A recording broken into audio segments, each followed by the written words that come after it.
ao amin'ny bokyny asan'ny apôstôly le perikiopa volamena le perikiopa ary raha eo amin'ny tantaran'ny famonjena eo amin'ny tantaran'ny fitoriana filazantsara dia perikiopa manandanja manokana satria io ambany masitsika io ny fotoana sy ny fomba natongavan'ny filazantsarany Kristy any Eropa ry havana. Nde iarahantsika mamaky miadana asa 9:9-10 amin'ny anaran'i Jesosy. Ary rehefa noraran'ny fanahy masina tsy hitoriny teny tany Azia izy dia nandeha namaky ny tany Frigia sy Galatia, ka efa tonga ny tany antsisiny Mizia dia nitady akany Bitinia izy fa tsy navelan'ny fanahiny Jesosy. Ary rehefa nandalo any Misia dia nidina nakany Troasy. Ary no ny alina dia nisy fahitana niseho tamin'ny Paoly, koa indro nisy lehilahy Makedoniana nitsangana teo ka nangataka azy hoe mita makaty Makedonia ka vonjeo izahay. Ary no nahita ny fahitana izy dia nitady andeha niaraka tamin'izay akany Makedonia izahay, ka satria nataonay fandriamanitra no efa niantso anay hitory ny filazantsara amin'ny olona any. Amen. Ny afatra ho antsika ry havana amin'izao maraina izao dia ny hoe mitodika amiko, mitodika aminao ny Tompo, dia manafatra anao hoe ianao zandrikelin'i Jesosy, ianao zandrikelin'i Jesosy, andrandrao ny fanahy an'i Jesosy, ianao zandrikelin'i Jesosy, andrandrao ny fanahy an'i Jesosy. Dao averintsika izay hoe ianao zandrikelin'i Jesosy, andrandrao ny fanahy an'i Jesosy, dia finoana hoe tia hanoro anao ny lalan'ny lanitra izy. Dia aninona? Tia hanoro anao lalan'ny lanitra izy. Vaovao mahafaly, teny mpitiavana, izany meny tombo atsika amin'izao maraina izao. Ambary ianao na iza ianao tonga eto hoe zandrikelin'i Jesosy ianao ry havanao, ary dia hoe andrandrao araka le teny amin'ny perikôpa amin'ny 9:7 hoe andrandrao fanahin'i Jesosy.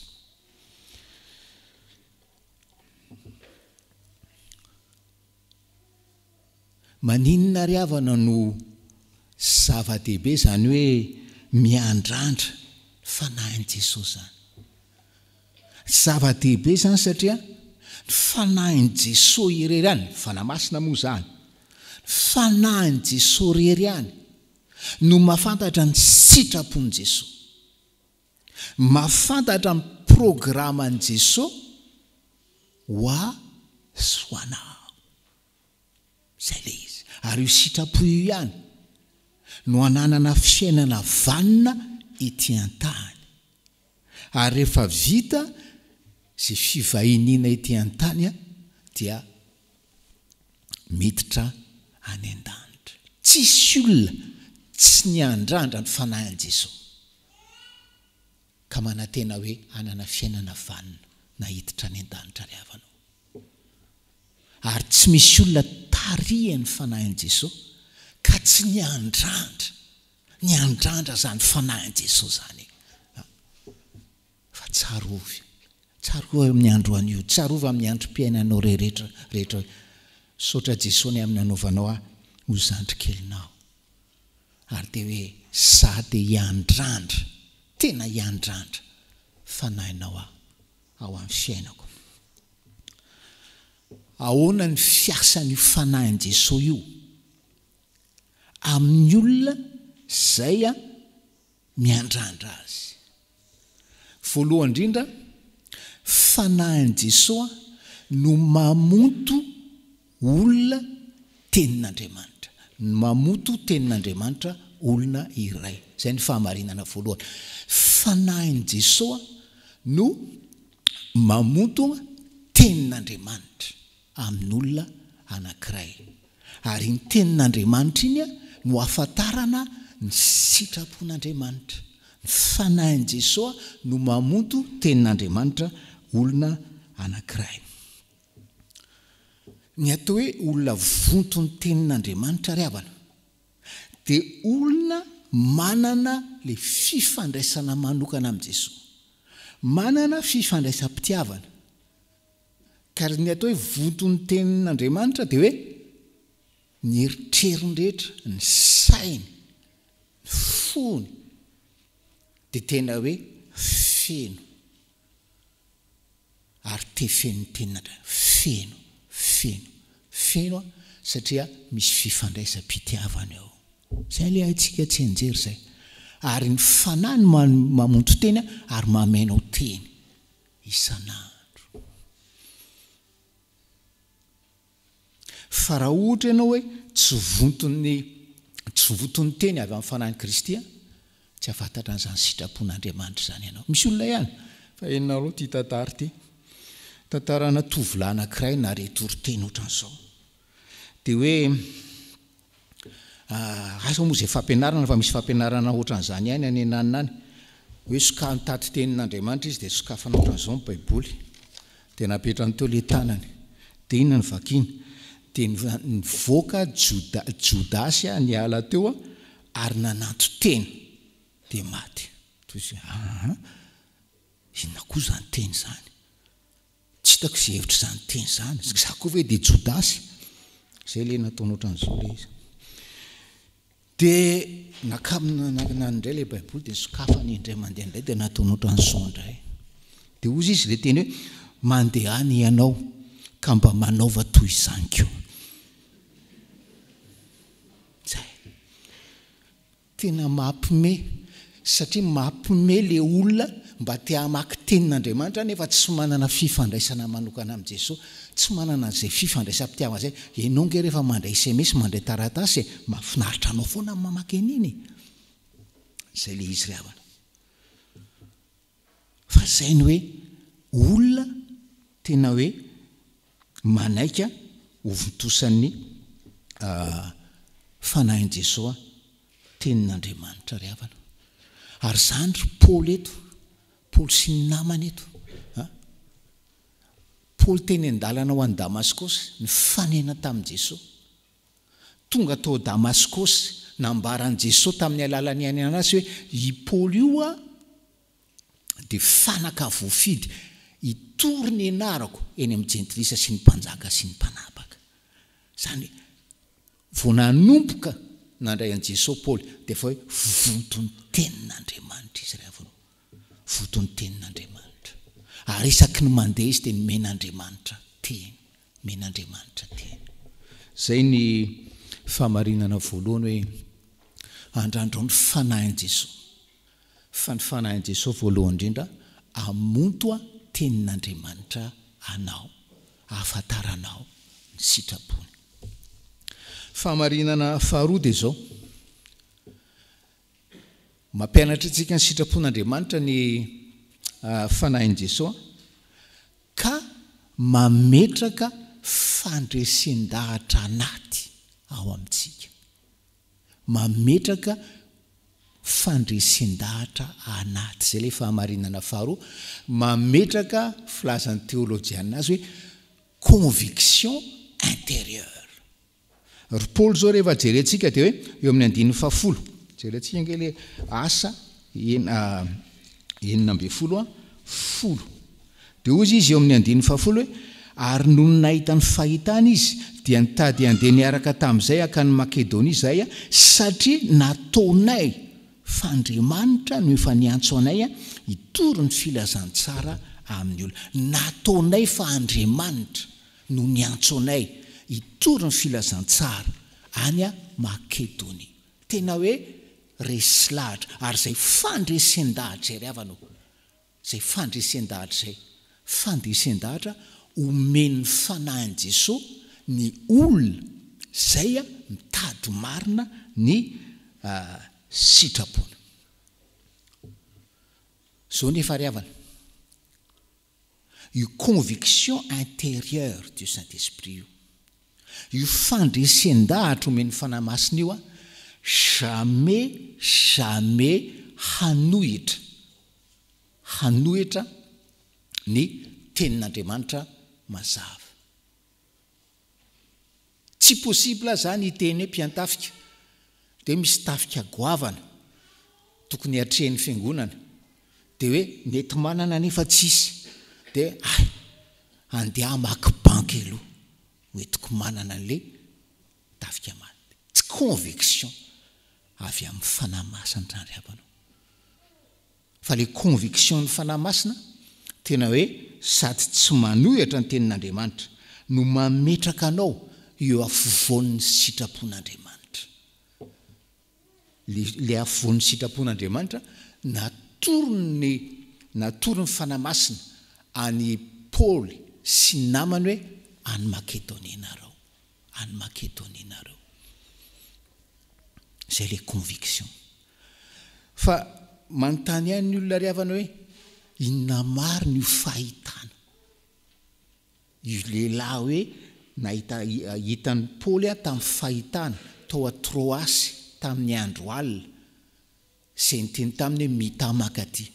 Io riavana samy manana ny fiteniny mpandinga tsy an'le problème. Fa ny zavatra ampahafantarin'ny tompo atsika de zao hoe le fahitana raha ny marina, le fahitana de hoe adika amin'ny teny frantsay hoe vision momba ny fiainanao. Ary iny vision iny miteraka mission amin'ny fiainanao. Ary le mission ndray dia amaritanao tanjona. Zany no ambaran'ny tompo amintsika an'io hoe angatao amin'ny fanahy masina hoe inona ny missionao, inona ny visionao amin'ny fiainao. Mbola kely angatsika de za so rehefa lehibe de ohatran'izao na ohatran'izao na ohatran'izao. C'est les visions. Inona ny mission, inona ny tanjona. Ary ny fanahy masina sady manome no mandresy lahatra riavana. Nisy mpanompon'Andriamanitra anankiray zay tato isotro fitiavana, nangatabavaka taminay indray mandeha. De ozy izy hoe eto am-bavaka pastera fa tia évoluer amin'ny asako de ny se présenter tamina recrutement na directeur ao amin'ny Jirama. Asa 2 taona 3 taona lasa ankamizay na ohatran'izany. De tantara izy hoe efa nisy premier entretien ozy izy misy cabinet na consultant ozy izy to amin'ny hôtel Colbert zay no mivorina 200 tany ho any zay. De hoe herinandro tanterena angamba ny antso indray le mpanompon'Andriamanitra de niteny izy hoe eto am-bavaka pastera fa amin'izao etapy etsoko amin'ny pastera zao 5 zay sisa ozy izy de ao anatin'le 5 ozy izy. Ok. De ny pitso ny antsoa le mpanompon'Andriamanitra atsaro mivavaka ozy izy fefa nany amin'ny sitrapon'Andriamanitra nomeny le conviction intérieure du Saint-Esprit par rapport amin'ny visionko amin'ny fiainako sy ny mission amin'ny fiainako sy ny tanjona amin'ny fiainako. Ahoana zay zao ozy izy natsona directeur anankiray efa ao de zao ny teneniny enao aloha raha voaray ao ozy izy mazava be fa ho tsara karama be no tsara karama noho ny amin'izao ianao. Fa milaza aminao hoe tranquille be ny fiainanao. Amin'ny anao amin'ny enina de efa mody. Asa manantena hiala alohany amin'ny 10 alina raha tafiditra amin'ny Jirama ianao. Ary adinoy zany hoe hamonjy fiangonana zany lahady. Na sapotsy ary anao vao tery akatra. Tozy izy le mpanompon'Andriamanitra misaotra anao ny antso tahak'izay fa tsy ho hainy candidaturako. C'est les convictions intérieures du Saint-Esprit. Zany mission, ny vision amin'ny fiainana hoe natolonao n'Andriamanitra. Ny mission hitona ny maro ho any an-danitra. Ary ny but de hoe ao amin'le asa mandrarahany ny joroany vavolombelona amin'izany sady hoe ananasa mandrara mamela azy temps libre azahoana manao ny asan'Andriamanitra mangatary havanao mangata an'izany hoe conviction intérieure du Saint-Esprit zany dia hoe lalana alehanao na makaiza io na makaiza lalana alehanao dia hoe lalana ny safidian'Andriamanitra isoranao fa tsy lalana faritanao ka na hoe hitory filazantsara ianao na hitory filazantsara azy ianao zay asa tsara dia toy ny mamely rivotra dia vizany ianao kivy ianao fa tsy ahita vokatra ianao ozy izy sika hoe andrandrao ny fanahin'i Jesosy le fanahin'i Jesosy teny zay ny fiasany fanahin'i Jesosy faharoa manome conviction intérieure na manome vision famarinana fahatelo farany dia hoe ny fanahin'i Jesosy mandamina circonstance mpiainanao fanahin'i Jesosy mandamina na mandahatra circonstance mpiainanao atanterahanao ny sitrapon'Andriamanitra jereo nge reto teny tsy dia mahazatra asa 16:6 asa 16:6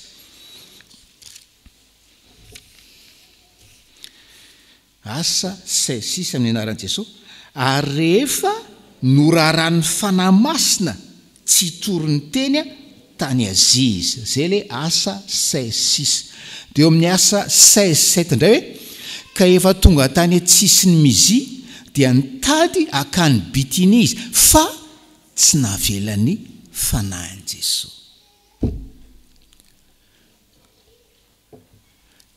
mazava le tenin'ny soratra masina ny fanahy masina fanahin'i Jesosy andin'ny fahenina nandrara azy tsy tory teny any Azia zany hoe any amin'le Turquie amin'izao fotoana zao zany hoe hidina any Turquie fanahy masina le nandrara azy oatra zay io amin'ny fa vita tsy namela azy andeha ho an'ny Bitiny any amin'ny URSS amin'izao fotoana zao zany dia ianao ve dia miteny hoe ka inona nefa ny problema paster kitory ny tenin'Andriamanitra ka manina anty nge mila tamin'izany any Turquie koa nge mila tamin'izany non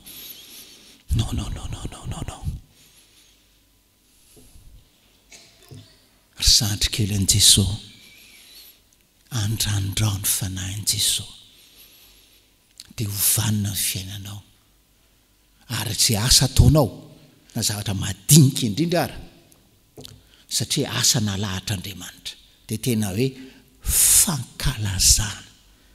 fankalazana ny voninahiny fankalazana ny voninahiny fomba n'Andriamanitra ry havana rehefa mitentsika hoe mampiasa circonstance fomba n'Andriamanitra ny hoe manidy varavarana tahaka izany manidy varavarana tahaka izany taona vitsivitsy maromaro lasa zay nisy train zay tratran'ny attentat dia maro ny olona maro tao amin'le train zay